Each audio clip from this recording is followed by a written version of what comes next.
Hello everyone, आज है 29 जनवरी और आज इस वीडियो में हम बात करने जा रहे हैं इंडियन रिन्यूएबल एनर्जी के बारे में। इरडा जिसको हम कहते हैं 180 के करीब पहुंच चुका है, 5% का अपर सर्किट लग चुका है यहां पर। और पिछले एक महीने में देखोगे तो 74% का जंप है। लेकिन एक्चुअली में जो तेजी आई है वो 11 जनवरी से यहां पर बनती हुई नजर आई है। तो पिछले 18 दिनों में कह सकते हैं कि इसने जो 75% की तेजी दिखाई है वो पिछले 11 दिनों में दिखाई है। तो तेजी 18 दिनों में दिखाई है।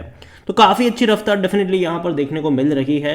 और कई सारी अनाउंसमेंट जो गवर्नमेंट की तरफ से भी हुई है जिसने इसको और ऊपर ले जाने का काम किया, बात करेंगे उसके बारे में और इसके वैल्यूएशन को लेकर भी डिस्कस करेंगे कि चल क्या रहा है। देखिए, वीडियो को शुरू करें उससे पहले अगर आपने अभी तक चैनल को सब्सक्राइब नहीं किया है तो प्लीज़ अभी इसे सब्सक्राइब कर लीजिए, क्योंकि आगे भी बहुत सारे वीडियोस हैं जो आपको काफ़ी ज़्यादा हेल्प करेंगे। तो 180 के करीब ट्रेड कर रहा है, एक महीने में शानदार तेजी। अभी कुछ महीनों पहले ही अगर हम देखें तो नवंबर के एंड में इसका आईपीओ आया था। 32 रुपए का आईपीओ प्राइस था, 50 रुपए पर लिस्ट हुआ था। एंड ऑफ द डे उसने 60 रुपए का लेवल दिखाया था और कुछ टाइम वहां पर रहा, बड़ी रफ्तार दिखाई, 65 रुपए से 120 पे गया, कुछ टाइम वहां पर रहा और वापस से अभी तेजी पकड़ ली है। हो सकता है कि आने वाले टाइम में थोड़ा बहुत और ऊपर के लेवल दिखाकर ये वापस से ऐसे फॉर्मेशन डेफिनेटली बनाता हुआ नजर आ सकता है। और तेजी अगर आप देखोगे तो भाई साहब जो इनके पीयर्स जो है, चाहे हम आरईसी की बात करें 6.5% की तेजी यहाँ पर भी है, पीएफसी में भी तकरीबन 6% की तेजी देखने को मिल रही है। तो दमदार रफ्तार अभी बनी है। और आरईसी का भी पिछला एक साल का रिटर्न देखो तो 332% का है। 100 रुपए से 500 पे गया है आरईसी का शेयर। सेम चीज पीएफसी को लेकर देखोगे तो पिछले एक साल में पीएफसी का शेयर भी 100 रुपए से 450 पे गया है। तो रफ्तार काफी अच्छी है एक साल की। और यहां पर इरला का ग्राफ भी अगर आप देखोगे तो लिस्टिंग से लेकर अब तक ऑलमोस्ट आपको 200% का रिटर्न ये दे चुका है, अगर 60 रुपए के लेवल से आप कंपेयर करते हो तो। लेकिन अगर आप इसके आईपीओ प्राइस 32 रुपए से कंपेयर करोगे तब तो भाई साहब पैसा खूब सारा बना है यहां पर, खूब सारा बना है यहाँ पर पैसा, शानदार पैसा यहाँ पर बना है। और वॉल्यूम का भी गेम तो चल रहा है। 65 लाख से भी ज़्यादा के शेयर्स आज यहाँ पर ट्रेड होते नजर आए। इतना ही नहीं, इरडा को लेकर बात करें तो according to Moneycontrol user 89% लोग कह रहे हैं खरीदारी करो, 11% लोग कह रहे हैं बेचो और भाग जाओ यहाँ से। कंपनी के जो नंबर्स आए वो अच्छे हैं, उतने बुरे नहीं हैं। हालांकि डिविडेंड को लेकर अभी तक कोई अनाउंसमेंट नहीं है, शायद अगले क्वार्टर में डिविडेंड अनाउंस हो सकता है इसका। और मुझे लगता है कि करेंगे, ठीक है, क्योंकि कंपनी प्रॉफिटेबल है और जो कंपनी प्रॉफिट करती है सरकारी कंपनी, वो डिविडेंड भी भारी भरकम पे करती है। आप इनके रेवेन्यू देखो तो लगातार इंक्रीज होते नजर आए, आप इनके प्रॉफिट देखो तो वो भी लगातार इंक्रीज हो रहे हैं और शानदार तरीके से इंक्रीज हो रहे हैं पिछले 2 फाइनेंशियल ईयर में। और क्वार्टर ऑन क्वार्टर भी अच्छा नंबर इस बार इन्होंने रिपोर्ट करा है। अगर आप प्रॉफिट वाइज में देखोगे तो शानदार नंबर है मेरे हिसाब से। और जहां तक इरडा को लेकर कुछ एनालिस्ट की बात करी जाए कि सपोर्ट कहां पर है, रेजिस्टेंस कहां पर है, टर्नओवर वगैरह क्या है, तो यहां पर इरडा का जो अभी मार्केट कैप हो चुका है आज के 5% की तेजी के बाद वो 48,000 करोड़ के आसपास जा चुका है। इस कंपनी का जो लोन बुक है वो तकरीबन 60,000 करोड़ के आसपास का है। तो अभी भी इसका जो लोन बुक है वो इसके मार्केट कैप से थोड़ा सा ज़्यादा ही है। और जब लोन बुक और मार्केट कैप एक साथ हो जाएंगे तब डेफिनेटली मुझे लगता है कि आपको एक सैचुरेशन पॉइंट देखने को मिलेगा, तब शायद वो किसी रेंज के आसपास अटकने की कोशिश कर सकता है ये। और जहां तक देखा जाए इस कंपनी को लेकर जो टेक्निकल रिसर्च एनालिस्ट है प्रभुदास लीलाधर में, उनका कहना है कि stock continues to rise further with strong uptrend maintained intact with bias and sentiment जो अभी स्ट्रॉन्ग है इस कंपनी को लेकर। यहाँ पर उनका टारगेट है कि 194 रुपीज़ तक का लेवल यहाँ पर आपको देखने को मिल सकता है। और जो मेजर सपोर्ट जोन है वो तकरीबन 145 रुपीज़ के आसपास देखने को मिल रहा है। तो one can maintain that long position as of now expect further gains, आगे और गेन्स देखने को मिल सकते हैं। इतना ही नहीं, जीसीएल ब्रोकिंग के जो रिसर्च एनालिस्ट है वैभव कौशिक, उनका तो यहाँ पर काफ़ी अच्छा रवैया है। उनका ही कहना है कि जस्ट आफ्टर राम मंदिर इनोग्रेशन पीएम मोदी ने जो अनाउंस करा था सूर्य उदय योजना जो अनाउंस करी थी, which is related to solar plant installation of 1 crore household, this will definitely help IREDA visibility of revenue. क्योंकि यार बड़े इस कंपनी का काम क्या है, रिन्यूएबल में ज़्यादा काम करती है। लोन बुक का देखो तो 30% का लोन बुक का हिस्सा इन्होंने सोलार में है। तो कहीं ना कहीं ये चीज़ उनको हेल्प करेगी और इसीलिए उन्होंने 240 रुपये का टारगेट दिया हुआ है इन कमिंग मंथ्स। हालांकि स्टॉप लॉस 139 रुपीज़ का रखने की बात करी है। अगेन ये उनका मतलब ये उनकी कमेंट्री है, मेरी नहीं है। और जहाँ तक बात करी जाए रवि सिंह की, जो कि मार्केट एक्सपर्ट है, उनका भी ये कहना है कि IRDA is a very strong both technical and fundamental parameters.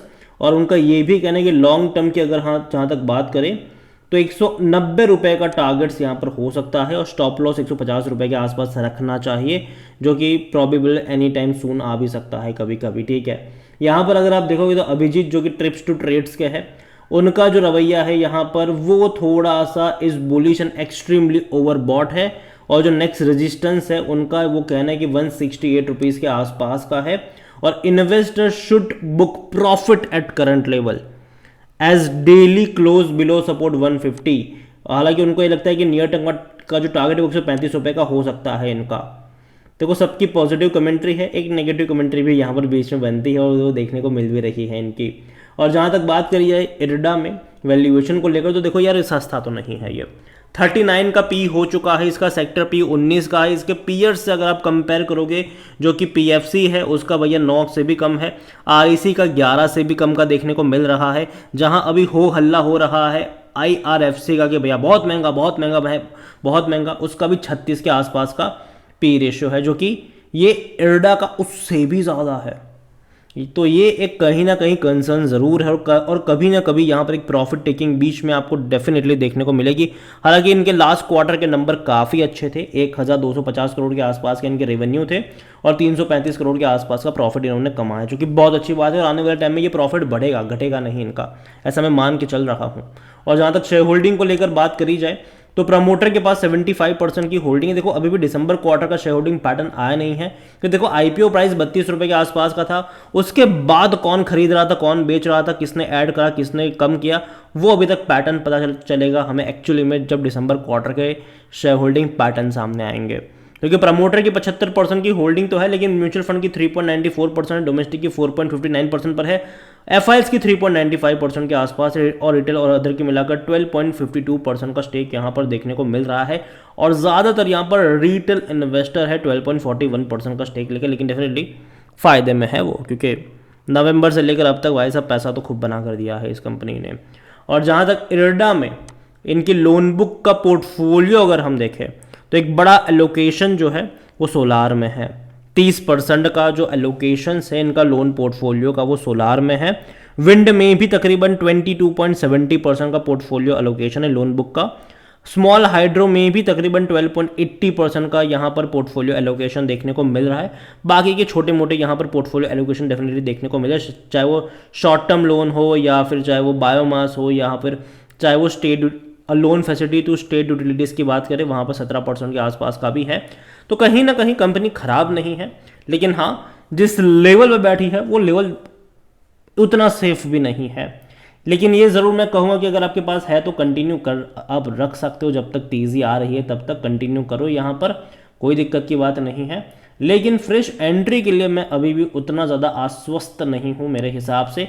कहने को तो ये 190 पर भी चला जाए, यहाँ से 200 पर भी चला जाए, लेकिन अगेन एक बहुत बड़ा रिस्क जो फैक्टर होता है वो डेफिनेटली यहाँ पर इन्वॉल्व रहता है। और 32 रुपये का शेयर अगर आपको 2 महीने के टाइम में 29 नवंबर को आया था, ठीक है, आज 29 जनवरी है, आप देखो यहाँ पर 2 महीने के अंदर 200% का रिटर्न अगर आप IPO प्राइस से कंपेयर अगर करते हो, तब तो ये जो रिटर्न है वो बहुत ज़्यादा बन जाता है यहाँ पर, तब ये बहुत ज़्यादा रिटर्न बन जाता है, ऑलमोस्ट आपको 600% का रिटर्न यहाँ पर बन जाता है। तो डेफिनेटली मुझे तक ये लेवल थोड़ा सा रिस्की ज़रूर मुझे लग रहा है, IPO प्राइस से मैं कंपेयर करता हूँ तो लॉन्ग टर्म का फ्यूचर बहुत अच्छा है, डेफिनेटली ये 200 का लेवल छुएगा आने वाले टाइम में, लेकिन यहाँ से 201 एक तरफा जाएगा ये कहना मुश्किल है, बीच बीच में डेंट लगेंगे ज़रूर इसको, और यही वजह कि मैं थोड़ा सा अवॉइड करना ज़्यादा पसंद करूँगा इसको फ्रेश एंट्री के लिए। ऑलरेडी जिसके पास है वो चाहो तो होल्ड कर सकते हो, जब तक भाग रहा है आराम से चलते रहो, लेकिन बीच बीच में पार्शली प्रॉफिट के मौके यहाँ पर ढूंढते रहने चाहिए, यही मेरा मानना है। और अगेन लास्ट में इतना ज़रूर कहूँगा कि कोई बाई सेल रिकमेंडेशन नहीं है, कंपनी में क्या रिस्क इन्वॉल्व है, कंपनी किस वैल्यूएशन पर है, उसी के बारे में हम यहाँ पर बात कर रहे हैं। वीडियो को यहीं पर एंड करता हूँ, पसंद आया हो तो लाइक करो, शेयर करें, चैनल में अगर पहली बार हैं तो प्लीज़ सब्सक्राइब करें, और IRDA के बारे में आप क्या सोचते हैं वो भी आप मुझे कमेंट में लिख के बता सकते हैं। Thank you.